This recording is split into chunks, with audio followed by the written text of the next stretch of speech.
कैसे इस्तेमाल होने लगा, जी कैसे हम ब्राह्मण और क्षत्रिय और वैश्य और शूद्र को वर्ण कहने लगे। जी तो हम आर्य और आर्यतर के तो वर्ण भेद कह सकते हैं, चलिए प्रजाति हो सकता है। जी हम जब आगे बढ़ते हैं, जब वैदिक जो जन हैं उन जनों का विघटन होता है, उनके अंदर सामाजिक वर्गीकरण शुरू होता है, तो उस वर्गीकरण के सापेक्ष अगर कोई समूह थोड़ी दूर तक अलग दिखाई देता है तो चौथा वर्ण है शूद्र। जी तो आर्य वर्ण और दास वर्ण जो ऋग्वेदिक जी पृष्ठभूमि है, और आर्य वर्ण और शूद्र वर्ण जी ये जो उत्तर वैदिककालीन पृष्ठभूमि है, जी इनका तो कोई आधार बनता है अगर हम वर्ण के संदर्भ में इनको देखना चाहें। लेकिन ब्राह्मण और क्षत्रिय और वैश्य अलग अलग वर्ण कैसे हो गए? क्योंकि वर्ण का तो अर्थ रंग होना चाहिए। महाभारत भले बाद में जाके व्याख्या कर देता है कि ब्राह्मण श्वेत वर्ण और क्षत्रिय लाल वर्ण और वैश्य जो है पीत वर्ण और शूद्र जो है कृष्ण वर्ण, वो एक रंगत व्याख्या महाभारत में आगे चल करके की गई है। ये नहीं हर चीजों का उत्तर देने की कहीं ना कहीं कोशिश की गई है, लेकिन ऐसे उस हिसाब से तो हमको सारे यूरोपियंस को ब्राह्मण मानना पड़ेगा।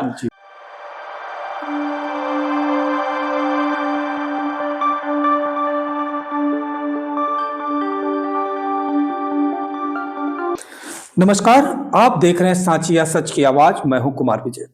इतिहास बोध का छठा अंक लेकर के एक बार पुनः हम आपके बीच उपस्थित हैं। सबसे पहले तो हम आप सबका बहुत बहुत धन्यवाद देते हैं कि लगातार इतिहास बोध श्रृंखला को आप सब बहुत पसंद कर रहे हैं। आज हम जब उत्तर वैदिक काल में जा रहे हैं तो हम सबसे पहले जैसा कि इतिहास बोध के साथ हमने अपने श्रृंखला का नाम दे रखा है और हिंदुस्तान बनता गया, तो आज का जो हिंदुस्तान है, जो भारत है, इसके बनने की प्रक्रिया का एक बहुत बड़ा सिरा हमें उत्तर वैदिक काल से मिलता है, जहाँ से खासतौर पे जातियों का उद्भव होता है। तो आज हम अपने प्रोफेसर साहब से जातियों के बनते बिगड़ते स्ट्रक्चर से जिसकी यात्रा आज तक हम कर रहे हैं, तो उत्तर वैदिक काल में कैसे शुरू हुई उसे हमें बताएंगे। तो सर आज जातियों में चलते हैं। धन्यवाद विजय जी। ये हम लोग अब आज संभवतः छठे अंक में हैं जी इतिहास बोध के। बहुत सारी बातें हम लोग पीछे से करते रहे हैं। इतिहास तो हमारा बहुत प्राचीन है, लंबा है और कई अवतरण है उसमें, तो हम लोगों को काफी कुछ अभी समझना है एक के बाद एक। लेकिन हम लोग उत्तर वैदिक काल की, हम लोग वैदिक काल की बात कर रहे थे, और वैदिक काल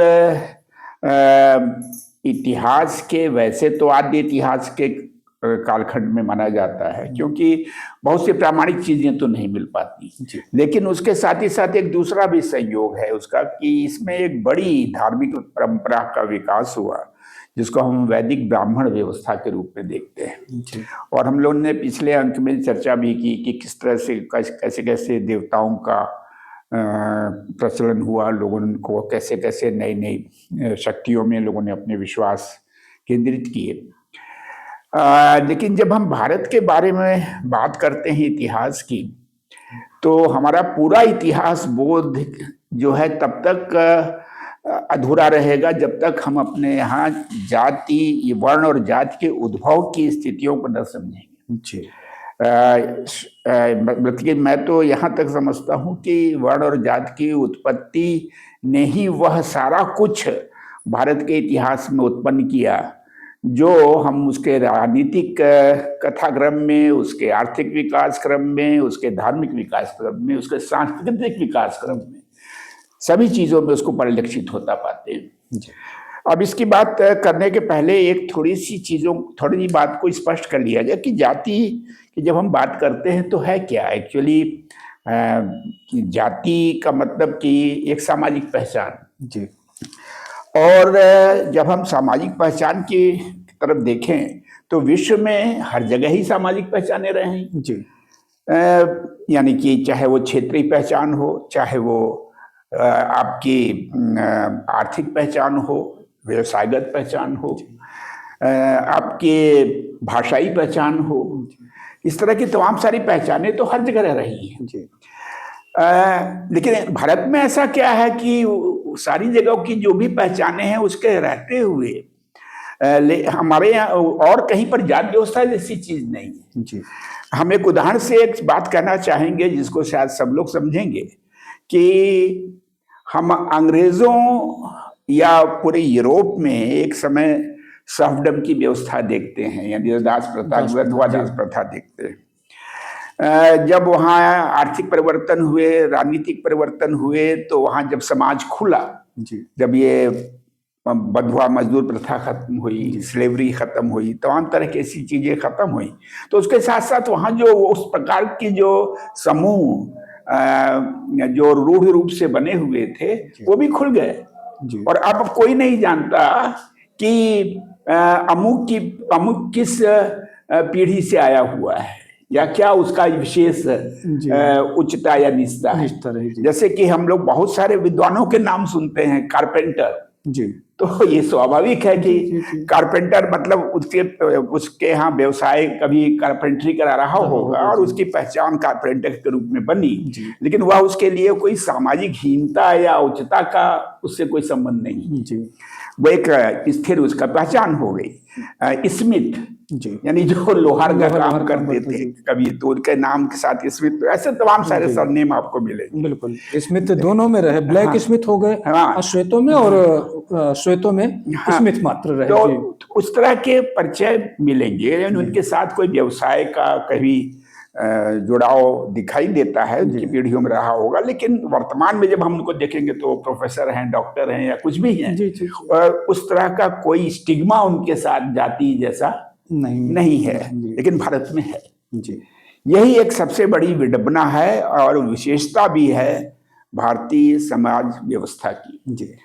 और मैं अपनी बात इससे शुरू करना चाहूंगा कि अगर जब हम जाति व्यवस्था की संरचना को समझेंगे, उसके विकास क्रम को समझेंगे, तो हम देखते हैं कि न केवल वो व्यवस्था भारत में स्थापित हुई, बल्कि वो आज तक चली आ रही है जी।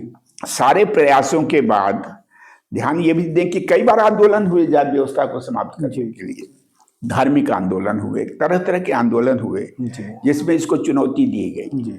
उन सारी चुनौतियों के बाद एक बड़ी रोचक बात यह है कि ये जो आंदोलन से जो समूह निर्मित हुए वो स्वयं एक जाति समूह बन गए। कई बार ये भी बहुत स्पष्ट दिखता है, जैसे हम उत्तर वैदिक काल के बाद जब बौद्ध काल में आते हैं तो जातियां थोड़ी कम होती दिखती हैं। फिर जब हम मुगल काल में कबीर के समय एक पूरा का पूरा संत परंपरा का आंदोलन जातियों के खिलाफ शुरू होता है, लेकिन बार बार ये पुष्ट हो जाती है, वापस आ जाती है। वो उसमें इतना ही आप देखेंगे, जब हम लोग इतिहास में इसकी पूरी चर्चा करेंगे, अभी हम लोग अपने को केंद्रित करेंगे कि इसको उद्भव विकास की स्थितियों में, लेकिन जब हम लोग इसके आगे देखेंगे तो एक बात यहीं पर पहले हम लोग स्पष्ट समझ सकते हैं कि ये ऐसे दौर आते रहे जब जाति व्यवस्था खत्म तो नहीं हुई, लेकिन उसमें थोड़ा कमजोर हुई, थोड़ी उसके अंदर शिथिलता आई, या यूं कहें कि जाति को लेकर के किसी क्रियाकलाप को में बहुत ज्यादा कोई प्रतिबंधित स्थिति नहीं रही, ऐसे दौर आए। तो ये बात समझने की आखिर हुआ कैसे, ऐसे ये बात तो समझना पड़ेगा। जो हम लोगों का सबसे ज्यादा, जो इतिहास बोध के लिए सबसे ज्यादा महत्वपूर्ण प्रश्न है, आखिर ये हुआ कैसे। ऐसी व्यवस्था जिसको हम सब जानते हैं कि इसमें तमाम तरह के जो विरोधाभास हैं, विडंबनाएं हैं, इतने आंदोलन हुए, इतनी सारी चीजें होने के बाद, आज के संविधान के निर्माण हो जाने के बाद भी वो बनी हुई है कि क्यों बनी हुई है। तो देखिए, दो चीजें होती किसी चीज के बने रहने की, एक तो स्थायी स्थितियां, अगर वो स्थायी स्थितियां हैं तो कोई भी जो चीज व्यवहार में आ जाती है वह कई चरणों तक चलती रहती है। तो एक तो स्थायी स्थितियों की बात होती है, दूसरी चीज ये होती है कि वो कहीं ना कहीं किसी अपने तरह के गलत ही सही किसी लॉजिक पर खड़ी हो जाती है, तब वो चलती रहती है। अब जब हम इसकी बात समझने चाहेंगे तो जो सबसे महत्वपूर्ण तत्व है, सबसे महत्वपूर्ण तथ्य है, वो ये है कि हमारी जाति व्यवस्था केवल सामाजिक व्यवस्था नहीं है, यह धार्मिक निर्देशों से अनुपालित व्यवस्था है। बिल्कुल, और उसी के यानी बलबूते टिकी हुई है। जाति व्यवस्था को अगर हम जाति व्यवस्था का प्रत्याख्यान करना चाहें तो हमको धर्म का प्रत्याख्यान करना पड़ेगा जी। और उस धर्म से अलग हुए बिना जिसमें ये जाति व्यवस्था, यानी वो वैदिक ब्राह्मण परंपरा जिसके अंतर्गत जाति व्यवस्था का उद्भव और विकास हुआ, अगर हमको इस जाति व्यवस्था से अलग होना है तो हमको इस वैदिक ब्राह्मण व्यवस्था को ही चुनौती देनी पड़ेगी, इसके धर्म को ही चुनौती देनी पड़ेगी, क्योंकि वो तो देवताओं के मुख से निकल रही है व्यवस्था। जब देवताओं के मुख से जो चीज निकल रही है तो या तो हम देवता को ही नहीं मानेंगे, और अगर हम देवता को मानते हैं तो फिर उसके कहे हुई बातों को क्यों नहीं मानेंगे। ये बड़ा भारी जो तथ्य है जो हमारी जाति व्यवस्था के साथ जुड़ा हुआ है। तो आप सबकी रुचि होगी, हम हमारे दर्शकों निश्चित रूप से सर, ये जो प्रकरण है, मतलब हम खासतौर पे इस लिहाज से भी हमारे दर्शक समझना चाहेंगे, चूंकि अभी आपने जिक्र कर दिया कि ब्रह्मा के मुख से उपजी हुई व्यवस्था है, तो हम आज जब 21वीं शताब्दी में आ गए हैं, बहुत वैज्ञानिक हो रहे हैं, हम लगातार मतलब खुश हो रहे हैं कि हमारा झंडा चांद पे पहुंच गया है, बावजूद समानांतर तौर पर हम इस मुगालते से नहीं निकल पाए हैं कि कोई मतलब मुख से पैदा होना, भुजाओं से पैदा होना, जांग से पैदा होना, या पैर से पैदा होना, पेट से पैदा होना, इस तरह की व्यवस्था को स्वीकार किए हुए हैं। तो क्या हमारा विज्ञान बोध कमजोर है या किस तरीके से आप देख पा रहे हैं? बड़ा यही एक बड़ी भारी विडंबना है ये कि हम सारे विज्ञान बोध के बावजूद धर्म द्वारा निर्देशित चीजों को अलग नहीं कर पाते हैं। वो हमारे ऊपर, हम उसके इतने ऑब्सेशन में हैं, हम उसके इतने प्रभाव में हैं कि हमको एक पाप जैसा लगता है कि हम कैसे उसको चुनौती दे सकते हैं। तो उसमें बात तो नास्तिकता तक चली जाती है। तो सामान्य व्यक्ति समूहों के लिए यह आसान नहीं होता कि वो सीधे सीधे चुनौती देकर के उस बातों से अपने को अलग कर सके। हम इन बातों को अच्छे ढंग से समझ पाएंगे जब हम वैदिक काल की उन स्थितियों की कल्पना करेंगे जिसमें यह व्यवस्था इस रूप में स्थापित होती है। बहुत रोचक बातें हैं जिन पर कम ध्यान जाता है। आप सब लोगों ने सुना होगा कि तमाम तरह के तर्क दिए जाते हैं कि ये जो है ये तो कर्मणा व्यवस्था थी और ये तो व्यवसायिक व्यवस्था थी, इसमें क्या बुराई थी कि एक आदमी ये काम करता है, एक आदमी ये काम करता है। तो ये तो एक बहुत स्वाभाविक बात थी, ऐसा और भी देशों में समाजों में हुआ था। लेकिन और देशों में जातियां नहीं बनी थी। जाति का सीधा अर्थ होता है जन्म।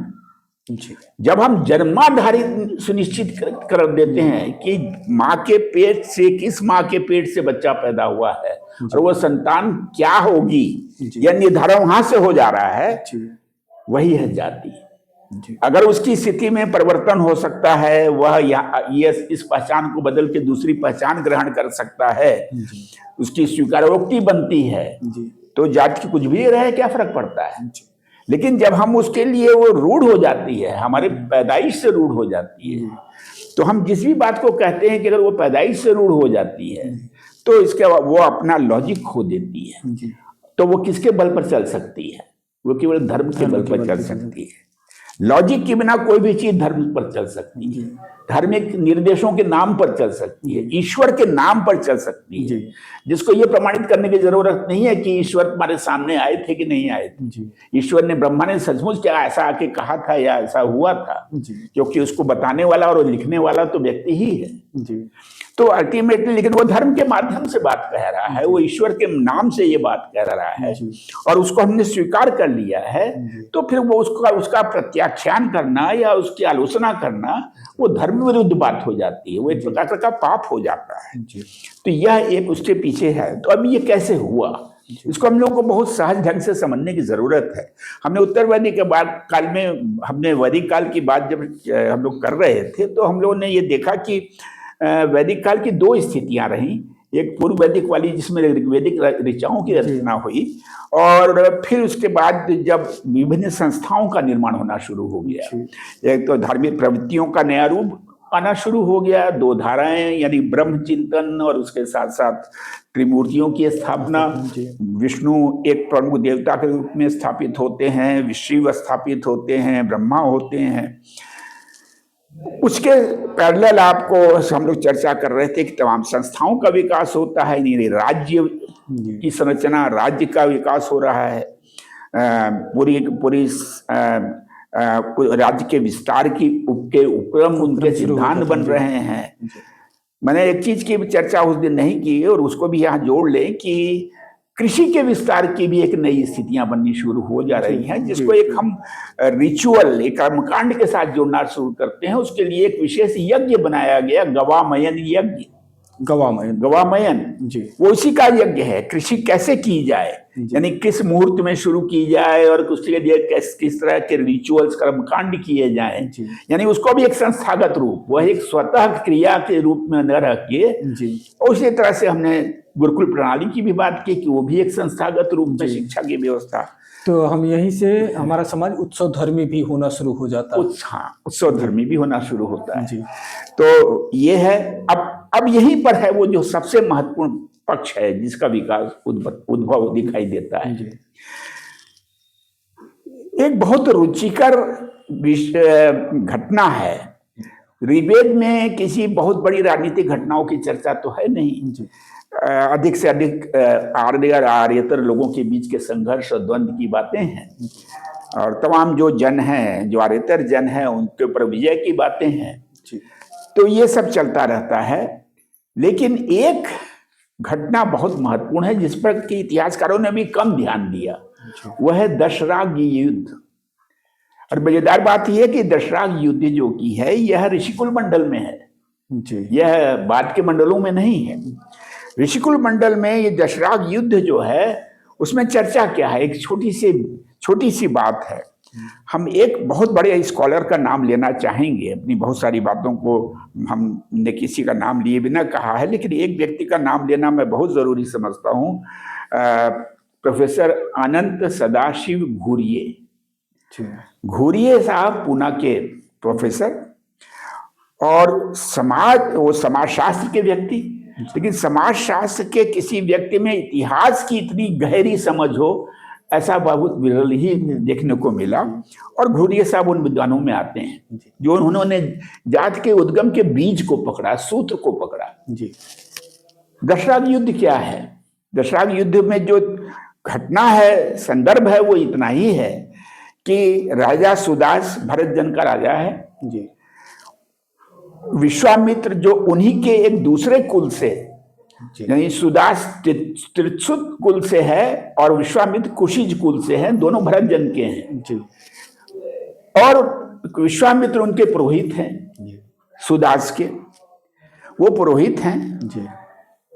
क्या कारण है ये नहीं कहा गया, लेकिन विश्वामित्र को अपदस्थ कर दिया जाता है जी, पुरोहित के कार्य से जी। और उनका स्थान दिया जाता है किसको? वशिष्ठ को जी। वशिष्ठ को क्यों स्थान दिया जाता है? विश्वामित्र में क्या कमजोरी है? यह खुलासा ऋग्वेद में नहीं होता जी। विश्वामित्र इतने नाराज होते हैं कि 10 राजाओं को संगठित करते हैं, कुछ उसमें 5 आर्यतर हैं, 5 आर्य हैं, जन उनको एक संगठित करते हैं, सुदास के विरुद्ध युद्ध करते हैं पूरा संगठित करके। लेकिन वशिष्ठ और सुदास अपने आप में पर्याप्त हैं उस संघ को पराजित करने के लिए। ये बड़ा रोचक बात है, बात वहीं खत्म हो जाती है जी। लेकिन ये शाब्दिक तौर पे देखें तो ये प्रतीक कहीं और ले जाते हुए दिखते हैं 10 राजाओं के। वही है जी। तो दरअसल क्या है कि वो यही कथा आगे जब विकसित होती है जी, तो वशिष्ठ की विजय का कारण क्या बताया गया है जी? उनका ब्राह्मण पुत्र होना जी। कारण तो विश्वामित्र भी वही कर रहे थे जी। विश्वामित्र तपोबल से इतने श्रेष्ठ हो चुके थे जी कि कुछ भी करने में समर्थ थे, यहां तक समर्थ थे कि वो सदेह त्रिशंकु को स्वर्ग भेजने की भी बात करते हैं जी। वो एक विद्रोही हैं जी। वो पूरे के पूरे एक काली सृष्टि का निर्माण कर देते हैं। ये कहा जाता है कि ये काले पशु पक्षी जो है वो विश्वामित्र की सृष्टि है। चूंकि अच्छा सर, एक चूंकि ये बहुत फंटेसी वाली ही बात होगी कि उस काल के जब हम कथाओं में जाते हैं, इतिहास नहीं बल्कि कथा में, तो एक तरफ त्रिशंकु स्वर्ग भेजे जा रहे हैं, एक तरफ स्वर्ग का रास्ता तैयार करने में रावण का चरित्र आता है, वो भी लगा हुआ है। तो स्वर्ग क्या कोई पर्टिकुलर जगह के तौर पे तो चिन्हित जगह नहीं रही है, क्योंकि वैसा तो संभव नहीं है कि दूसरे ब्रह्मांड में कहीं वो और तो स्वर्ग केवल हो। काल्पनिक बातें जी। हैं, उसका वो सबसे मतलब, लेकिन यहाँ जो हम लोग बीज खोज नहीं नहीं, रहे मैं हैं। दूसरी तौर पे हाँ। देख रहा हूँ कि जैसे यहीं पर इसी भूलोक पर किसी जगह को तो स्वर्ग के तौर पे नहीं इंगित किया गया है नहीं, जिसके लिए सब रास्ता खोज रहे हैं। नहीं, वो तो जो भी है वो आकाश में है, यहाँ अच्छा, यहाँ नहीं। पृथ्वी पर तो है नहीं, ना स्वर्ग पृथ्वी पर है, ना नरक पृथ्वी पर है। जी। वो सब वहां जाना पड़ेगा ऊपर। ओके। तो ये जो कथा है, ये कथा बहुत महत्वपूर्ण इसलिए है कि इस कथा में एक बीज दिखाई देता है। जी। सुदास की विजय हुई, प्रकारांतर से वशिष्ठ की विजय हुई, और वशिष्ठ की विजय का मतलब था ब्राह्मण पुत्र ही पुरोहित होगा, इस बात की स्थापना होती है। जी। और यह स्थापना हो जाती जी। उत्तर वैदिक काल में यह आ जाती है बात, और पुराणों में इसको और भी ज्यादा मोहर लगा दी जाती है आगे चल करके कि भाई ब्रह्मर्षि होना सबके बस की चीज नहीं है। चाहे आप कितना भी तपोबल कर ले, यानी कर्मणा वाला सिद्धांत वहीं पर डिफीट हो जाता है। कर्मणा विश्वामित्र नहीं पराजित होते, बल्कि ये पूरा का पूरा सिद्धांत ही वही कर्मणा सिद्धांत एक सिद्धांत जैसा ही रहता है। वो जाति जनना के रूप में उसकी स्थापना तो उत्तर वैदिक काल में ही हो जाती है। बिल्कुल। अच्छा, अब इसको थोड़ा सा इसके प्रोसेस को समझ लेने की जरूरत है, क्योंकि यह तो बात हो गई सिद्धांत की, लेकिन आखिर ये जातियां आई कहां से, कौन सी है? तो ये वर्णों के रूप में पहले दिखाई देती हैं कि चतुर्वर्ण, जिसको कि हम पुरुष सूक्त में देखते हैं ऋग्वेद के, वो वर्ण नहीं कहे जाते। ध्यान दीजिए कि वर्ण शब्द ऋग्वेद में जो है वो रंग के अर्थ में है, वह किसी समूह के, सामाजिक समूह के अर्थ में नहीं है। वर्ण का मतलब है रंग। और ऋग्वेदिक ऋषि जो है घुंघराले बाल वाला श्वेत वर्णा, जिसकी लताएं मंत्र पढ़ते हुए लहरा रही हैं, वह उसका एक फिजिकल डिनोटेशन है। उसका एक क्या कहते हैं बायोलॉजिकल वैशिष्ट उसका दिखाई दे रहा है। और हम वह जब शत्रुओं की बात कर रहे हैं, अरे तो वो कौन है? वो कृष्ण वर्णा है, त्वचम सिकनीम है, उनके काली त्वचा है, दांत ऊंचे ऊंचे हैं उनके, नासा दबी हुई है उनकी, और इस तरह के छोटे मस्तक वाले हैं। ये सारी चीजें यानी शारीरिक लक्षणों को इंगित करना शुरू हो जाता है। हम ये कह सकते हैं कि लक्षणों को निंदा के रूप में भी इस्तेमाल किया गया है, और फिजिकली भी जो विभिन्न समुदाय हैं उनमें कहीं न कहीं वह एक प्रजातीय नस्ली लक्षणों का वैभिन्न भी कहीं न कहीं उपस्थित है। तो यानी ये जो वर्ण व्यवस्था है ये कई तत्वों को समेट के चल रही है। तो एक तरफ हम प्रजाति नस्लों को भी थोड़ा बहुत उसमें देख रहे हैं, हालांकि बहुत से विद्वान ये प्रजाति तत्व को बिल्कुल नहीं मानते, लेकिन हम उनको बिल्कुल नकार भी नहीं सकते। आखिर ऐसी बातें कैसे की जा रही हैं, क्यों की जा रही हैं? अच्छा, और फिर हम जब एक दौर में देखते हैं कि हाँ ये रंग वाली बात धीमे धीमे फीकी पड़ जाती है, इसका मतलब कि मिश्रण शुरू हो जाता है। जब मिश्रण शुरू हो जाएगा तो हमको काले ऋषि दिखाई देने लगेंगे। हमको प्रमुख ग्रंथों के, हमने सारे एक दिन गलती से नाम लिया था कंवर शैलेश का कि शतपथ ब्राह्मण का, वो ऐतरेय ब्राह्मण का रचिता है कंवर, वो काले ऋषि हैं, और व्यास तो है ही हैं, और भी बहुत सारे हैं, दीर्घतमा और तमाम ऋषि हैं जो काले वर्ण के। ये आए कहाँ से हैं? जब वो वैदिक ऋषि तो घुंघराले बाल वाला श्वेत वर्णा और लहराते हुए लटों वाला ब्राह्मण था, तो वो ये कैसा कहाँ से आने लगे लोग? ये उत्तर वैदिक का वही सम्मिश्रण है जो हम जिसके तरफ संकेत कर चुके हैं हम लोग पीछे। तो उत्तर वैदिक काल में ये चीजें आपको दिखाते हो। वर्ण शब्द तो रंग के अर्थ में है। तो जब हम किसी भी शब्द को किसी दूसरे संदर्भ में इस्तेमाल करते हैं तो कुछ तो उसका आधार होगा। बिल्कुल। कैसे इस्तेमाल होने लगा? कैसे हम ब्राह्मण और क्षत्रिय और वैश्य और शूद्र को वर्ण कहने लगे? तो हम आर्य और आर्यतर के तो वर्ण भेद कह सकते हैं, चलिए प्रजाति हो सकता है। हम जब आगे बढ़ते हैं, जब वैदिक जो जन हैं उन जनों का विघटन होता है, उनके अंदर सामाजिक वर्गीकरण शुरू होता है, तो उस वर्गीकरण के सापेक्ष अगर कोई समूह थोड़ी दूर तक अलग दिखाई देता है तो चौथा वर्ण है शूद्र। तो आर्य वर्ण और दास वर्ण जो ऋग्वेदिक पृष्ठभूमि है, और आर्य वर्ण और शूद्र वर्ण ये जो उत्तर वैदिक कालीन पृष्ठभूमि है, इनका तो कोई आधार बनता है अगर हम वर्ण के संदर्भ में इनको देखना चाहें, लेकिन ब्राह्मण और क्षत्रिय और वैश्य अलग अलग वर्ण कैसे हो गए? क्योंकि वर्ण का तो अर्थ रंग होना चाहिए।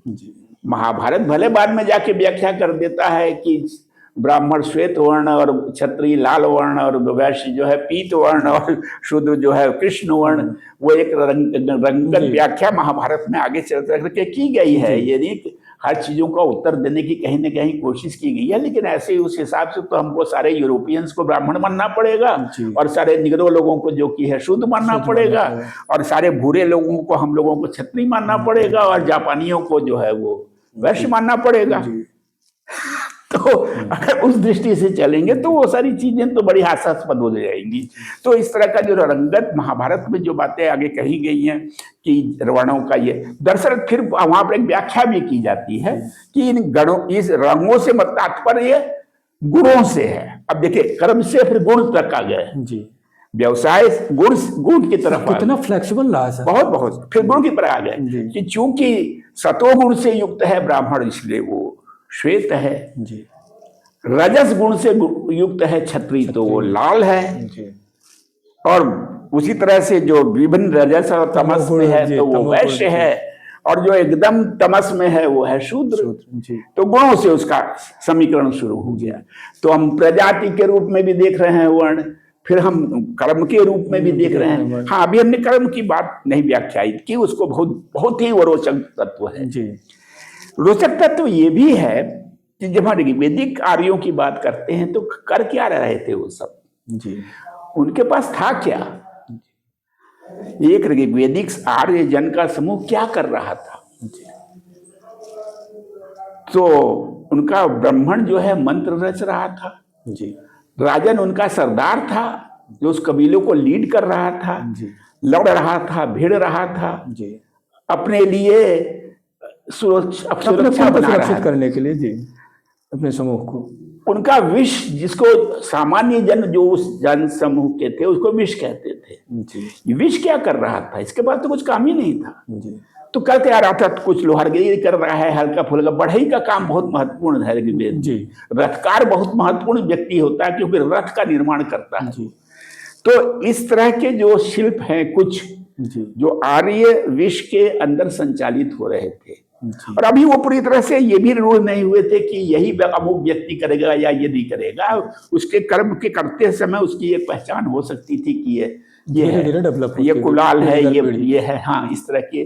तो एक विष के अंदर ये सारी चीजें थी, और उसके मुकाबले में आर्य जन जिन पर हमला कर रहे हैं या जिनसे उनका संघर्ष हो रहा है, उनसे तो उनको बहुत चीजें लेनी है। उनसे स्वर्ण लेना है, उनसे गौवें लेनी है, और फिर उनको कुछ उसमें वो भी दिखाई दे रहे हैं कि वो पढ़ी एक है, कुछ व्यापार करते हैं, पण का इस्तेमाल करते हैं, खेती वो कर रहे हैं। अब इसी में एक बहुत ही रोचक तत्व तथ्य हम लोगों को जान लेना है, इससे बातें आगे बढ़ेंगी, इसलिए मैं उसकी चर्चा करना जरूरी समझता हूँ। सीता कौन है? वो रामायण की सीता जो राम की पत्नी है, आपको मालूम है पृथ्वी से पैदा हुई। कब पैदा हुई? जब अवर्षण था। जनक ने और पत्नी ने राजधर्म के तहत कृषि को जोता, खेत को जोता, और घड़े में सीता मिली। ये तो कथा है ना। और सीता जब वशिष्ठ के रामायण में जब वापस जाती है तो भूमि में ही वापस जाती है। यानी Sita is very well connected with Bhumi, and Bhumi is very well connected with agriculture या कृषि। एक्चुअली सीता कृषि पुत्री हैं। और हम सब लोगों को जान लेना चाहिए कि ऋग्वेद में सीता शब्द हल्के फाल के लिए इस्तेमाल हुआ है। वो किसी व्यक्ति के लिए इस्तेमाल नहीं हुआ है। सीता और सुनु दो शब्द हैं जो हल्के फाल के लिए प्रयुक्त हुए हैं। तो सर ये बहुत रोचक होता जा रहा है, और चूंकि समय भी लंबा हो रहा है और समय का पता भी नहीं चल रहा है, तो अब सीता से यानी कृषि पुत्री से अगले अंक में हम लोग प्रवेश करेंगे। तो आज का अंक यहीं पर हम लोग, मुझे लगता है कि इस बात को आज का अंक खत्म करने के पहले 2 लाइन इसमें जरूर आज जोड़ लें हम लोग। वो जोड़ लेना ये जरूरी है कि दरअसल जो सीता के लिए सारा द्वंद्व जो रामायण में रचा गया है, राम और राक्षसों का संघर्ष, जी दरअसल उसका प्रतिबिंब, उसकी जो कहीं बीज जो है जी वह तो वैदिक काल में वहां दिखाई दे रहे हैं जहां सीता पर अधिकार करने की बात, जी सीता को अपने बाप प्राप्त करने की जी बात। बिल्कुल, इसीलिए मैं रोक रहा था, हाँ, क्योंकि हाँ। ये जो आज दो पॉइंट आए हैं बहुत महत्वपूर्ण, खासतौर पे जो सीता की प्राप्ति की बात है। सीता जो स्वयंवर की हम मिथक कथा में भी देखते हैं तो सब पाना चाहते हैं, हाँ। और ऑफ कोर्स अगर प्रोडक्टिव कृषि जो है उसकी सबको आवश्यकता, उसका वर्ण या वो किसका वर्ण करेगी या उसका वर्ण कौन करेगा, ये पूरा का पूरा मतलब हर काल में या आज तक उसका संघर्ष ऐसे ही चलता जा रहा है। और एक जो बड़ी कथा आती है जिसमें 10 राजाओं के हत्या की, तो उसके भी वहां से तंत्र मिल रहे हैं। तो हम इस पर चलेंगे और इस पर पूरा का पूरा एक एपिसोड आपको व्याख्यायित करने में जाएगा, तो इसीलिए मैं आज चाह रहा हूँ कि बहुत लंबा ना हो। बहुत अच्छा। तो बहुत रोचक आज का रहा है, और जिस तरीके से हमारे दर्शक लगातार हमारे चैनल को सब्सक्राइब कर रहे हैं, देख रहे हैं वीडियो को हमारे, तो हम उनका बहुत बहुत आभार व्यक्त करते हैं। आप सब ऐसे ही हमारे साथ बने रहिए, इतिहास बोध देखते रहिए, और इतिहास से बेहतर भविष्य का रास्ता हम सब मिल करके संजोते रहें। धन्यवाद।